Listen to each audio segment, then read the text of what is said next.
आप सोच भी नहीं सकते, जो आर्टिफिशियल इंटेलिजेंस कल तक आपका दोस्त था वो अब दुश्मन बन चुका है। एक साधारण सवाल का जवाब ऐसा मिला जिसने रोंगटे खड़े कर दिए। जवाब था, मां बाप की हत्या कर दो। हां, ये सलाह दी एआई यानी कि आर्टिफिशियल इंटेलिजेंस ने। अब सवाल ये बनता है कि क्या इंसान की बनाई मशीन अब उसे ही मिटाने पर तुल गई है? आर्टिफिशियल इंटेलिजेंस की खतरनाक सलाह, इसे एक चेतावनी आप कहेंगे या एक नई शुरुआत? नमस्कार, मैं गीत आप सभी का बहुत बहुत स्वागत करती हूं जस्ट हिंदी के इस शो वर्ल्ड इन फोकस में। और आज वर्ल्ड इन फोकस में हम बात करेंगे उस डरावनी घटना की जहां एक एआई चैट बॉट ने हद पार कर दी।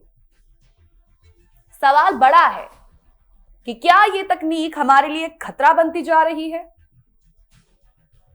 तो चलिए आज वर्ल्ड इन फोकस में जानेंगे इस चौंकाने वाली खबर के पीछे की पूरी कहानी वर्ल्ड इन फोकस में। तो आर्टिफिशियल इंटेलिजेंस की एंट्री के बाद से आज कई काम मिनटों में हो जाते हैं, लेकिन एआई ने जितना काम को आसान बनाया उतना ही ये खतरनाक भी साबित हो सकता है। इसका उदाहरण हाल ही में तब सामने आया जब गूगल एआई चैटबॉट जेमिनी ने एक स्टूडेंट को सुसाइड की सलाह दे डाली और यहां तक कह दिया कि तुम्हारी कोई जरूरत नहीं है, प्लीज मर जाओ। अब इसके बाद एक और मामला सामने आया जहां एआई चैटबॉट ने एक 17 साल के टीनेजर से कह दिया कि अपने माता पिता को मार डालो। यह दिखता है कि आर्टिफिशियल इंटेलिजेंस कितना डेंजरस साबित हो सकता है, लेकिन इसमें आपको क्या लगता है? क्या यह टेक्नोलॉजी में समस्या है या हम ही इसका गलत इस्तेमाल कर रहे हैं? तो चलिए पहले इस मामले को ही समझ लेते हैं और फिर जानते हैं कि आखिर दिक्कत कहां आ रही है। समझिए पहले पूरा मामला क्या है।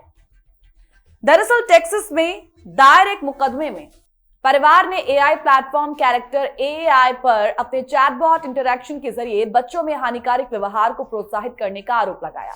एक रिपोर्ट के मुताबिक इस एआई चैटबॉट प्लेटफॉर्म ने प्लेटफॉर्म पर ही एक 17 वर्षीय लड़के को यह सजेस्ट कर दिया कि उसके माता पिता को मारना एक सही फैसला हो सकता है, क्योंकि उन्होंने बच्चे की स्क्रीन टाइम पर लिमिट लगा कर रख दी। अब इस घटना ने युवा यूजर्स पर एआई चैटबॉट के इफेक्ट और उनके द्वारा हो रहे कुछ संभावित खतरों के बारे में गंभीर चिंताएं पैदा कर दी हैं। इस मुकदमे में आरोप लगाया गया है कि चैटबॉट के फीडबैक ने हिंसा को बढ़ावा दिया। परिवार ने तर्क दिया कि कैरेक्टर आर्टिफिशियल इंटेलिजेंस बच्चों के लिए सीधे तौर पर खतरा है और उनका दावा है कि प्लेटफॉर्म पर सुरक्षा उपायों की कमी माता पिता और उनके बच्चों के बीच रिलेशंस के लिए हानिकारक साबित हो सकती है। इस वक्त आप टीवी स्क्रीन पर देख रहे हैं कि आर्टिफिशियल इंटेलिजेंस ने किस तरीके का एक खतरनाक जवाब उस 17 साल के टीनेजर को दिया है, क्योंकि एक महिला ने 17 साल के बेटे की स्क्रीन लिमिट तय कर दी थी और सॉल्यूशन के लिए सुझाव जब एआई चैटबॉट से मांगे गए तो सुझाव के तौर पर क्या जवाब मिला? जवाब में कत्ल का सुझाव बच्चे को दिया गया है। कैरेक्टर आर्टिफिशियल इंटेलिजेंस के साथ साथ गूगल का भी नाम मुकदमे में लिया गया है। दोनों कंपनियों ने अभी तक इस मामले पर कोई रिएक्शन तो नहीं दिया। वहीं परिवार ने कोर्ट से अनुरोध किया है कि अदालत तब तक प्लेटफॉर्म को बंद कर दे जब तक कि इसके एआई चैटबॉट से जुड़े जोखिमों को कम करने के लिए आवश्यक कदम नहीं उठाए जाते। ये मामला कैरेक्टर एआई से जुड़े एक अन्य मुकदमे के बाद आया है, जिसमें इस प्लेटफॉर्म को फ्लोरिडा में एक किशोर की आत्महत्या से जोड़ा गया। परिवार का आरोप है कि इस प्लेटफॉर्म ने नाबालिगों में कई तरह की प्रॉब्लम्स को बढ़ावा दिया। वो आगे के नुकसान को रोकने के लिए तत्काल कार्रवाई की मांग कर रहे हैं। इनफैक्ट इस खबर पर हमें ऐसा लगता है कि ये टेक्नोलॉजी में समस्या नहीं है, बल्कि हम ही इसका गलत इस्तेमाल कर रहे हैं। अगर ओवरऑल देखा जाए तो चैटबॉट या एआई खुद से कोई फैसला नहीं लेता। ये सिर्फ वही फीडबैक देता है जो उसे डेटा और एल्गोरिदम के जरिए सिखाया गया हो।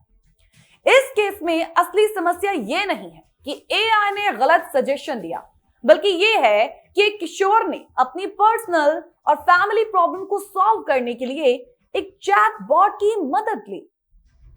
ये काम इस बात पर बड़ा सवाल उठाता है कि क्यों एक 17 साल के बच्चे ने अपने माता पिता से बात करने या अपनी समस्या के लिए किसी दोस्त से बात करने की बजाय एक टेक्नोलॉजी का सहारा लिया। क्या ये फैमिली में लैक ऑफ कम्युनिकेशन को नहीं दिखाता? क्या ये किशोरों के बढ़ते अकेलेपन और डिजिटल एरा में हमारे रिलेशनशिप के कमजोर होने का कहीं इंडिकेशन तो नहीं? कहीं ना कहीं इस वाक्य ने हमें यह समझाया है कि आर्टिफिशियल इंटेलिजेंस एक शक्ति है, एक पावर है, जिसका सही उपयोग मानवता के लिए वरदान हो सकता है, लेकिन इसका दुरुपयोग विनाशकारी परिणाम भी ला सकता है। इसके कॉन्सिक्वेंसेस बहुत डेंजरस हैं। किसी भी टेक्नोलॉजी का मकसद मानव जीवन को बेहतर बनाना होता है, ना कि उसे गलत रास्ते पर धकेलना। ये हमारी जिम्मेदारी ही तो है कि हम नई तकनीकों को समझें और उन्हें नैतिकता और मानवता के दायरे में रखते हुए इस्तेमाल करें। लेकिन शायद आज ऐसा हो नहीं रहा। समाज, परिवार और रिश्तों का महत्व किसी भी टेक्नोलॉजी से बड़ा होता है, कोई इससे बड़ा नहीं हो सकता। युवाओं को यह संदेश देना आज बहुत जरूरी हो गया है कि कोई भी मशीन उनकी सोच और उनके इमोशंस का स्थान नहीं ले सकती।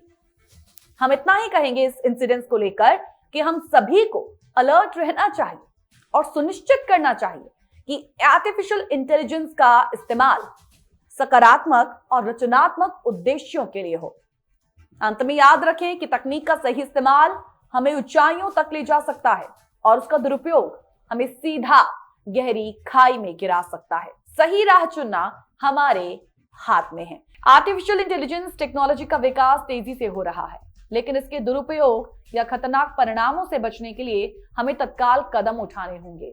टेक्नोलॉजी का सही इस्तेमाल कहीं ना कहीं हमें भविष्य में सफलता की ओर ले जा सकता है, लेकिन यदि इस पर कंट्रोल ना रखा गया तो ये हमारे समाज और भविष्य के लिए एक सबसे बड़ा खतरा बन सकती है। कुल मिलाकर इस पूरी घटना पर आपका जो क्या नजरिया है वो हम जरूर जानना चाहते हैं, क्योंकि शुरुआत से लेकर एंड तक हमने उन तमाम अहम मुद्दों को छूने की कोशिश की है जो आर्टिफिशियल इंटेलिजेंस इस टेक्नोलॉजी से जुड़ी हुई है। और यहां पर हम चाहेंगे कि हमारे व्यूअर्स उस पर क्या सोचते हैं, इस आई घटना पर क्या सोचते हैं, आप क्या सोचते हैं एआई और उसके पड़ते असर और उसके भविष्य की, हमें जरूर बताएं। और हमें फीडबैक देने के लिए आप info@justbroadcasting.com या फिर geet@justbroadcasting.com पर हमें मेल कर सकते हैं। अपना फीडबैक हमारे साथ शेयर कर सकते हैं। आपके फीडबैक का हमें इंतजार रहेगा। और वर्ल्ड इन फोकस के साथ इसी सब्जेक्ट के साथ हम यहीं पर इस प्रोग्राम का समापन भी करते हैं, इस प्रॉमिस के साथ कि कल एक और नए विषय के साथ आपके समक्ष हम होंगे हाजिर। तब तक के लिए stay tuned with just Hindi, keep watching just Hindi. नमस्कार।